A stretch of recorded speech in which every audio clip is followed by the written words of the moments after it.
Christophe Colomb découvre l'Amérique en 1492. C'est officiel. Mais il faut pourtant remettre les pendules à l'heure à cause des épopées vikings racontées dans les sagas. Les Norse, autre nom des Vikings, ont un peu la bougeotte. En 980, à peine installé en Islande, un marin ayant dérivé à cause d'une tempête aperçoit des îlots longeant des rivages inconnus.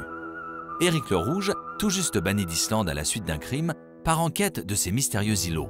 Il découvre une terre couverte de prairies qu'il baptise Greenland, le pays vert, et s'y installe. Lefre, le fils d'Éric le Rouge, continue à repousser les limites du monde connu et atteint une région encore plus à l'ouest, couverte de forêts et regorgeant de vignes. Il la baptise Vinland, le pays du vin. Puis il retourne au Groenland avec sa cargaison. Thorfinn Karlsefni, un riche marchand islandais suivant les indications de Lefre, part coloniser le Vinland. Freydis et Thorvald, la fille et le deuxième fils d'Éric le Rouge, font partie de l'aventure. Au cours du voyage, la femme de Thorfinn donne naissance à Snorri, le premier Européen né au Nouveau Monde. Au bout d'un an, les assauts répétés des Amérindiens ont raison de la colonie. Thorvald est tué et les survivants rentrent au Groenland. Sur les indications des sagas, le Norvégien Helge Ingstad entreprend des fouilles.